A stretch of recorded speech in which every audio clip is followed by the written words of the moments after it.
Our programme tonight is about UFOs and aliens. We'll be looking at what the human race really knows about them. If you think you've seen something in the sky that can't be explained, or that the world is being softened up for some startling revelations about aliens, then you'll definitely want to stay tuned. And here to talk about the subject is multi-talented UFO researcher Richard D. Hall. He's the author of Aliens Before Gentlemen, A Guide to the Future, also the editor of website richplanet.net, and producer and director of a new 6-part series coming soon to Edge Media TV, also called richplanet.net. So, what a show we've got tonight. Richard, welcome. Hello, Theo. I'm delighted to be here. Good. I'm delighted that you're here as well. Just to sort of give a bit of background to what you've done. Yes. Here's a copy of your book, Aliens Before Gentlemen, A Guide to the Future. It's actually a bloody excellent read, but I've got to say, strange title. Well, actually, my partner thought of the title, funnily enough. But the book itself is actually about the future. Most UFO books, non-fiction that is, focus on the past. So they focus on a UFO event or events, and they try to basically prove that UFOs or aliens exist by going into detail on things that have occurred. My book does the opposite. It accepts that aliens and UFOs exist and basically prepares the reader for a disclosure of the facts and goes into the politics of the future, what technology might be released in the future, all things like that, how to protect yourself, what to do if you're confronted by an alien. I've got to say, it's not like any other book I've read about UFOs and aliens, because as you say, most of those are about, you know, here's a case of Rendlesham Forest, here's a case of, you know, Phoenix Lights or whatever, and you just say, OK, there's enough evidence, and I think we're going to look at some of the other people who accept that evidence in the show tonight. Yeah, I mean, my background essentially is I would describe myself as a technologist. I have a degree in electrical engineering, and I worked as a design engineer for Rolls-Royce for 12 years, working on things like control systems for power stations, you know, the big control rooms that you get in power stations. The one that Homer Simpson works at? I don't watch The Simpsons. OK. But I then went on to work in the IT field. So over the last sort of 4 or 5 years, I've been developing websites. So I have a good grasp of technology. And in the early 1990s, I heard somebody called Bob Lazar on a radio program. And he claimed to have worked for the US Navy at Area 51, or an area near Area 51, on a recovered flying saucer.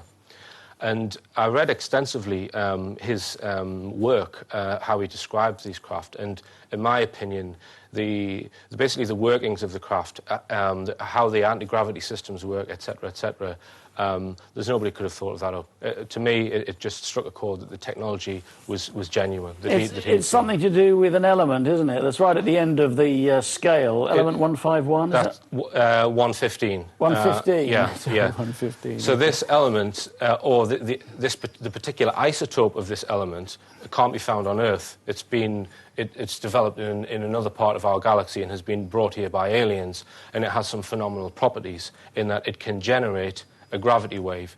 In other words, it can produce the same effect that our Earth produces when it attracts mass to the Earth. So it can then produce gravity away from the Earth, which is how basically the craft are propelled. So the craft effectively was just falling away from the Earth using its own gravity. Exactly. It creates its own hole and just falls into it. Well, that's fascinating. So Mark from Newcastle says, do you think aliens could take animal or human form? Do I think aliens could take animal or human shape-shifting? form? I'm not sure about that. I haven't seen any evidence of shape-shifting, no. OK, and I've got another question here from David in Merseyside. What's your take on Blossom Goodchild and the Federation of Light claims? Well, she was proved to be wrong. Nothing happened, so, you know... Well, sorry, David, that's put short shrift to that. Yeah. But there are other people who have given credible evidence about aliens, and I think absolutely. I think Edgar Mitchell is one. Dr. Edgar Mitchell was the 6th man on the moon, and he's allegedly. Well, yeah. He is a very well-respected scientist, and in July this year he spoke out about the subject and about his belief that the Americans have had contact with aliens and have recovered UFOs. And we've got some of those comments that he made very recently in July this year. Let's run that photo, please. Number 1, please, if we can. And if you can read them out for us. Yeah, this is Dr. Edgar Mitchell speaking on the 23rd of July this year. I happen to be privileged to be in on the fact that we have been visited on this planet. The UFO phenomenon is real, although it's been covered up by governments for quite a long time. It's been well covered up by all our governments. For the last 60 years or so, the Roswell crash was real, and a number of other contacts have been real and ongoing. And have we got the next one as well? Here we are. Public awareness... Yeah. Oh, can we have that second one, please? Got the number 2 of those stills. Public awareness is increasing. The public acceptance is increasing. I think we are headed for real disclosure, and there's some very serious organisations heading in that direction. They are little people that look strange to us.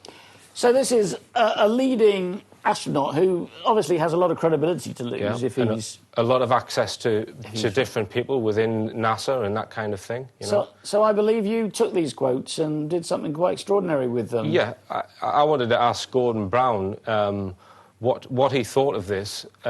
Was he concerned by it? Was he doing anything about it? So I wrote him a letter, and we've got the comments there. Yeah, if we can see number 3 now of those stills. Do you believe that the British people have the right to know if our world had been contacted by an alien civilization? Do you or any member of the British government have any knowledge or information about what Dr. Edgar Mitchell was talking about?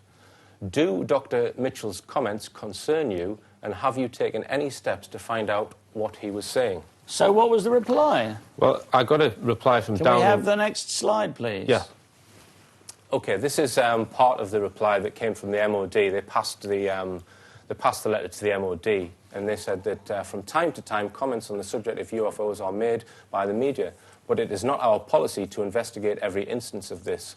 I can state that we are not actively investigating Dr. Mitchell's statements, and other than what has appeared in the media, have no knowledge regarding them. So, reading between the lines, they're not denying it, are they? No, they're not denying it. And one question that they didn't answer in my letter was that whether the British people have a right to know. They didn't say that they do have a right to know or not. They just waffled on about releasing the files that were released in May about UFO sightings, and said that unless an event has a military threat, then they're basically not interested. So there is no department. Basically, the MOD are only interested if there's an alleged threat. So there's no department which actually deals with if someone, say, came in peace. I want to know which department in the government would deal with a peaceful alien. OK. Well, we briefly talked a little bit, just at the very start there, about other people who've come forward. And I'd like to show a clip now which is to do with the Disclosure Project. Yes. Do you want to just quickly give us a bit of an intro to that? The Disclosure Project was set up by Dr. Stephen Greer in 1993, and over the 1990s he gathered over 400 ex-military and intelligence witnesses who were prepared to stand up and actually say what they'd seen. And swear under oath, apparently. Swear under oath and say that they would swear to a congressional hearing. So these are people with top-level government clearance? Yes. Yeah, absolutely. People who've built their lives around the military. These are probably the most reliable people. Our lives depend on them. These are extremely reliable witnesses. Well, one other thing, the only reason why they're really giving their testimony is because Greer was able to give legal protection to the whole Disclosure Project. Let's look at clip number 11 then, please. This is Stephen Greer talking about the Disclosure Project, I believe. We are here today to disclose the truth about a subject that has been ridiculed and questioned, denied for at least 50 years. The men and women who are on this stage and the some 350 additional military intelligence witnesses to the so-called UFO matter and extraterrestrial intelligence can prove and will prove that we are not alone. Wow. Well, that's good, isn't it? We have got some other clips from the Disclosure Project, but we don't have time to show them before the break, actually. So let's talk a bit more about the Disclosure Project and the principles of it and how many people were prepared to come forward and the kind of things that they said as well, I think is fascinating. Yeah, at that particular conference, there were 21 witnesses, and they've said things ranging from that the UFOs had been seen on radar. One witness, Clifford Stone, worked where he actually recovered 12 crashed-downed UFOs and actually saw alien bodies on them. Why are so many crashing? If there's such advanced technology, surely they could just whiz about at will. Well, perhaps they were shot down. I mean, there's a lot of ufologists now believe that the Roswell incident wasn't a crashed UFO, that it was in fact shot down. Well, they weren't expecting it or something? Well, apparently it was hit and then kind of stayed in the air for several days and then came down. So it didn't come down straight away, which is why possibly it wasn't, seen straight away. But the Disclosure Project, other witnesses claiming things like that there's alien bases on the far side of the moon. Carl Wolf, who we've got a clip of that, I think you might see that later. Absolutely phenomenal statements, and all completely 100%, kosher witnesses. Absolute. You can't dispute what they're saying. I appreciate the way you're coming from. I mean, your position is that this is now established, that people who have taken the trouble to look at the evidence, as you describe it, are already believing that there are aliens on this planet. And I know that you've described quite a few of them in this book. Yeah. And you've talked about what they look like and so on. I mean, what's the implication? I mean, there's massive implication, isn't there? Well, it's huge implication. I mean, a lot of people believe that the reason why the government don't release the information is that the amount of panic that it would cause on the Earth. So, Richard, we were just talking about the Disclosure Project, where a lot of people who have had high government positions are prepared to come forward under oath and swear that they saw aliens, that they've worked on recovered spacecraft and so on. So I think we should go to that next clip, if we may. Well, I'll just introduce it, if I may. Of course. The next clip is Carl Wolf, and he was a photographic repair engineer. So he went to a NASA installation where there was photographs coming back from a craft called the Lunar Orbiter. Okay. Now, this was 1965. The Lunar Orbiter was going round and round the moon, taking extremely detailed photographic images of the far side of the moon, or the back side of the moon. Which is the side we never see. The side we never see. And it's not always in darkness, is it, as some people think? Correct. People refer to it as the dark side of the moon, but it's not dark. It goes through periods of dark and light, just like the other side of the moon. Just like the Earth does. Yeah. And it rotates around the Earth in such a way that it's like this. So it always presents the same face towards the Earth. Right. It's synchronized. So on the far side, the only way to observe it is to get in a spaceship and go around. And this craft was viewing the far side of the moon, or the back side of the moon, for the first time. And Carl Wolf went to the laboratory where the images were coming back from. Right. Let's roll VT then. Let's see what that looks like.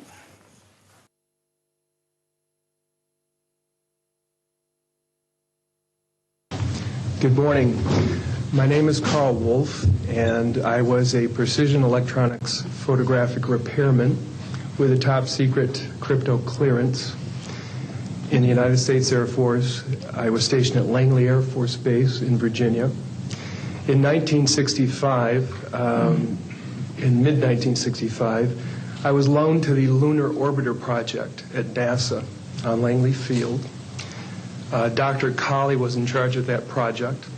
They had problems with a piece of electronic equipment that was bottlenecking their production of photographs. I went to the facility, and when I walked into the facility, there were scientists from all over the world. I was stunned, actually, to see people at a NASA project from all over the world. It didn't make any sense to me initially. I was taken into the laboratory where the equipment was malfunctioning. I couldn't repair it in the dark. I asked to have it removed. A airman second class was in the dark room at that time. I was also an airman second class. I was interested in how the whole process functioned, how the data got from the lunar orbiter to the laboratory. Asked the young man if he'd describe the process to me. He did. About 30 minutes into the process, he said to me, in a very distressed way, by the way, we've discovered a base on the backside of the moon. And then he proceeded to put photographs down in front of me, and clearly in these photographs were structures, mushroom-shaped buildings, spherical buildings, and towers. And at that point, I was very concerned because I knew we were working on compartmentalized security. He had breached security, and I was actually frightened at that moment. And I did not question him any further. And a few moments later, someone did come into the room.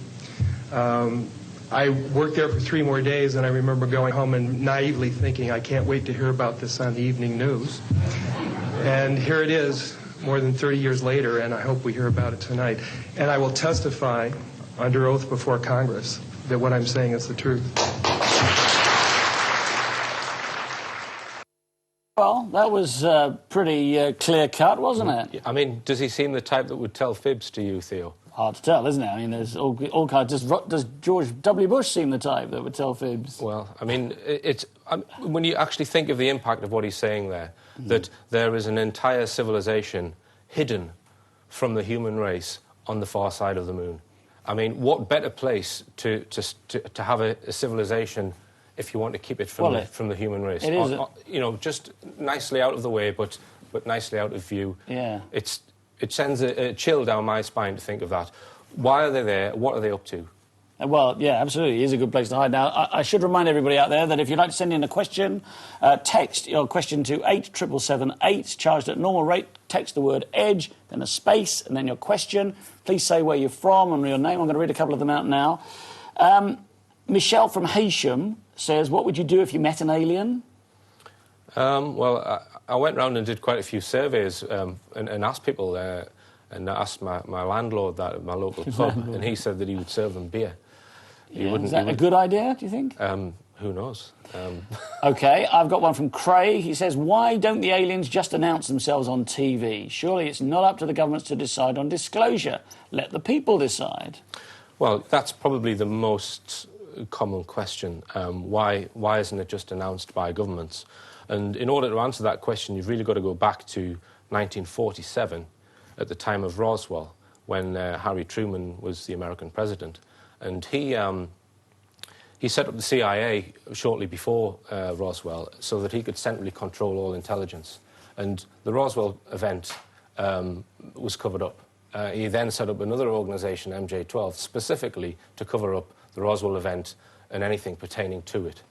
And the times were different then. The reason why it was covered up then was primarily due to maintain military secrets. So they wanted to examine the craft, see if there was any military technology in there. They didn't want it to get into the hands of the Russians because the times were very different. We'd just been setting off nuclear weapons for the first time in the Second World War. The Cold War was building up with Russia. So they did not want any of that information out of the public. And the lie or the deceit about what was recovered in Roswell just went on for years and years and years and years. It just became a lie on top of a lie? And people were murdered in order to maintain that lie.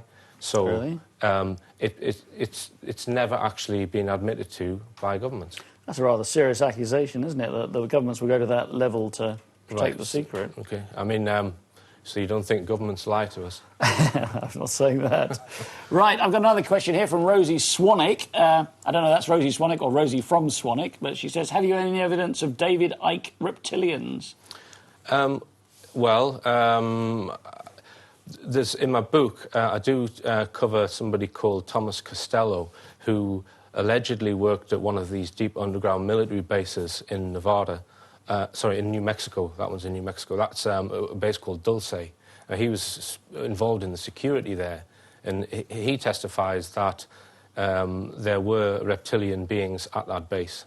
So there you go. There are reptilians. Let's go, if we can. Another thing to note about that clip is the characteristics of the UFO. One is that the very strong electric field, which Bob Lazar, who I mentioned earlier, he claims that the electric field is actually a byproduct of the craft's propulsion, anti-gravity propulsion system. Okay. And another characteristic is your typical different coloured lights. So you know it's classic UFO.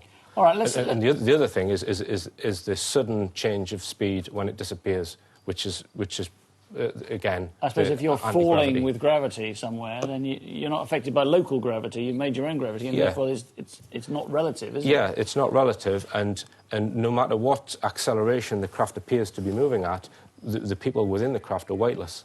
Throughout the whole, they can go through 90-degree angles like that, but no one experiences any G-force in it. So, because otherwise they'd be torn apart, wouldn't they? They'd smash into the wall of the inside of the craft. Yeah. Let's go to a couple of questions here. We've got one from, guest 600. How do you know if the sightings people reported to have seen are legit or just made up?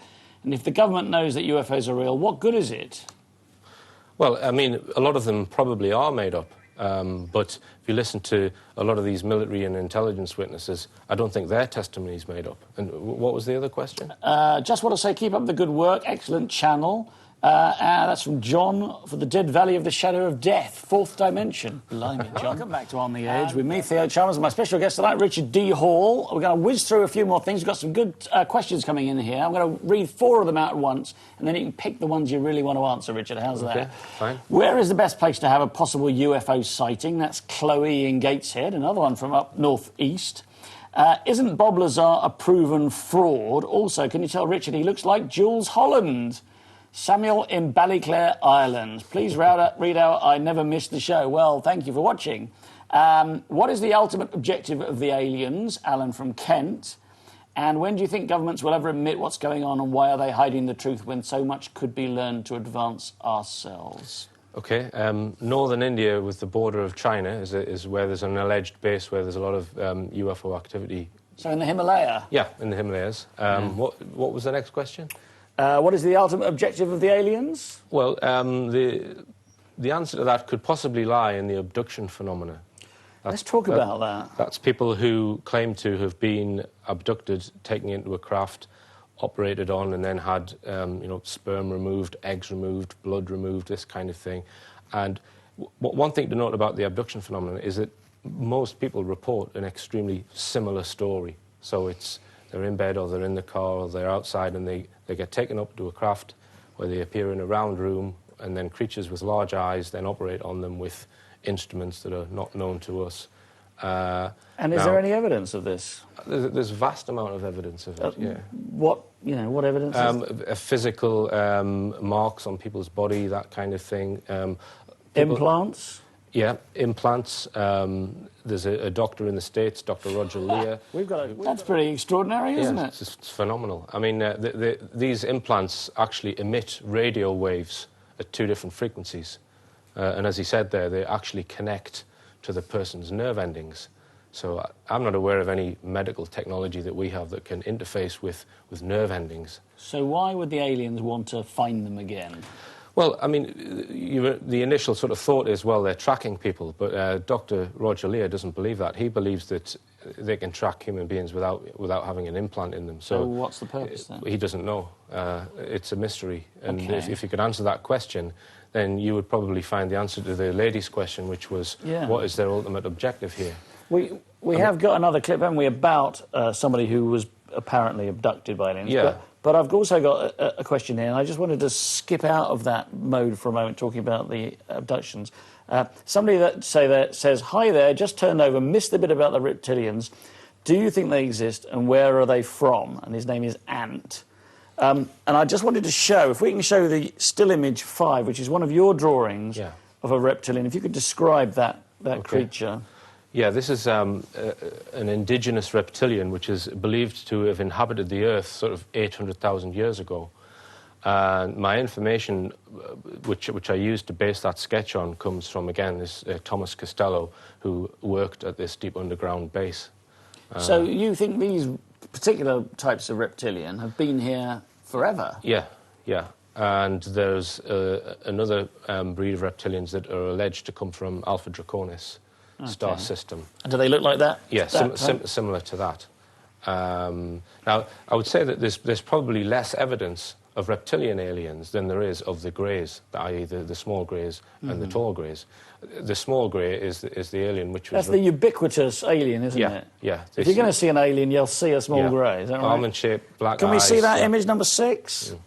This is another one of your drawings, I believe. Yeah. Just coming up now. It's a classic alien shot. Yeah, and I've derived the the content for that drawing from somebody called Robert Collins, who worked for the US Air Force. He was like a technologist for many years. He claims that there's a photograph which is on the internet of a dead alien which has its eyes open. He claims that that's a genuine alien from the Roswell crash. Not that one from those fake alien autopsy films. No. So I based that sketch on that particular photograph. Okay. Well, let's talk a bit more about these small greys and other aliens, because I'm going to show this Alien Abductee film now, this is a film you made, isn't it? Yeah. This is film number 7. Yeah, so this guy, I was giving a talk in Gateshead about aliens and UFOs, and I had a little advert in the local paper. And he rang me up and said, well, I've seen these aliens. I saw them in 1940. And he proceeded to tell me this, long story. This is an elderly gentleman. Yeah. And had he ever told anybody about this before? Oh, yeah, he's told other people. He's basically been telling the same story all of his life since he was 7 years old, and been ridiculed for it all of his life. So again, it's hard to see what the payoff for that is if Yeah. it's not true, isn't it? Yeah. Well, let's watch the film, shall we? And then talk a bit more about it. Okay. If we can see that film now, please.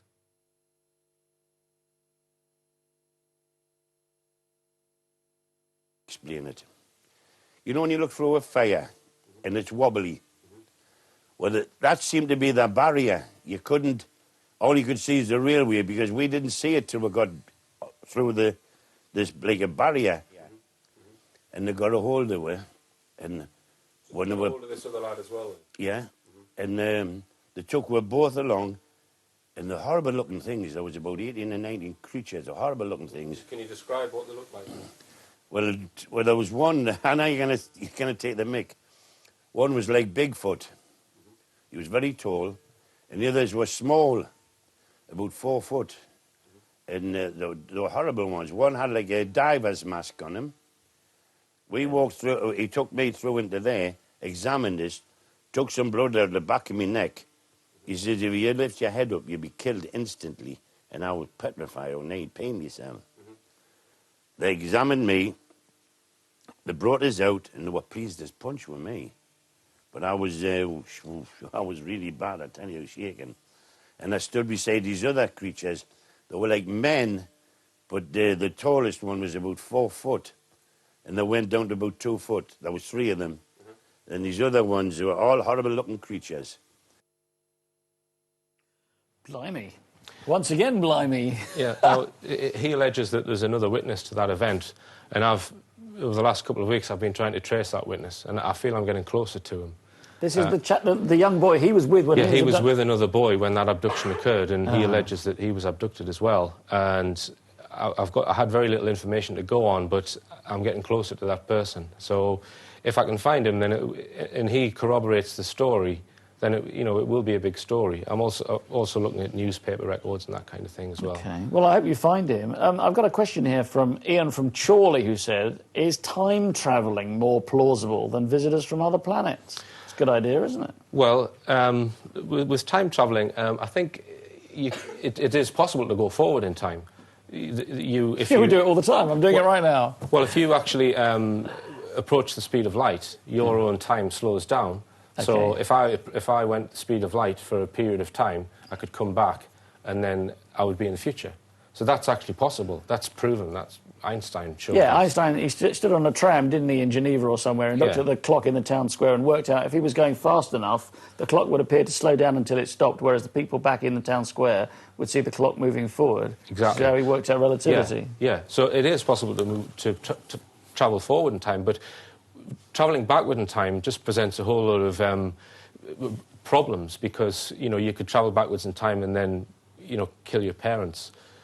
So then that says, well, how do you then exist? How did you come to be?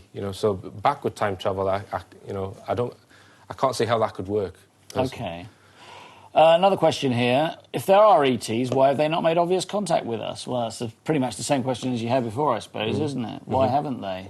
I mean, why is it up to the governments? I mean, if the governments are keeping a big secret and are working with all these aliens and all these different races, which you describe in your book, well, why don't the aliens just go, sod all this, let's just show ourselves? Well, in 1954, President Eisenhower is alleged to have met with a race of tall greys. And at that meeting, he had 4 officials with him, and it was their job to study what was going on in order to determine whether they were going to tell the people. And they concluded that they wouldn't tell the world. Why did they conclude that? I don't know that. I mean, telling the public could cause all kinds of unrest, as I touched on in the first section. If these beings are more intelligent or more advanced and have better technology, then there's a potential threat there. So well, there are obvious threats to sort of world order, and I suppose religions have got something to fear, haven't they? I mean, these aliens might have their own gods. I mean, we talked about something to do with religion before, something to do with the Catholic Church. Some people are worried that if it's announced, then people will start to revere aliens because they have perhaps superior intelligence or superior technology. Well, like cargo cults in Papua New Guinea. So that's possibly a worry.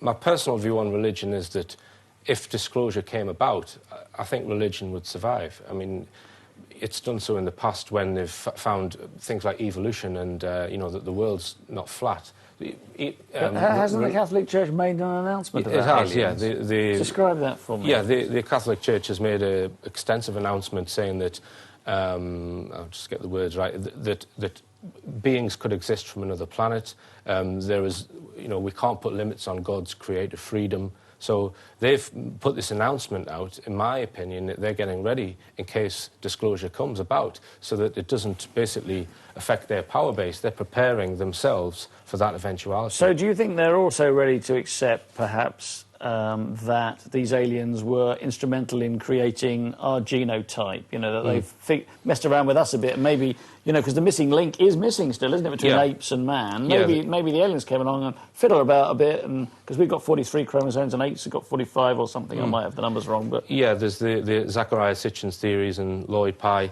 I think that if that was proven, that we were genetically engineered by aliens, I still think that religion would survive, because it still doesn't contradict God. You know, that God might have created the aliens that created us, for example. Richard, that's a fantastic exposition of everything that's going on, but that's all we've got time for. Thank you to everyone for watching, and to those who texted in, and thanks to my special guest, Richard D. Hall. If you've enjoyed this show, tell all your friends. If you haven't, tell a few small grey aliens and one of those scaly guys from Alpha Draconia. Next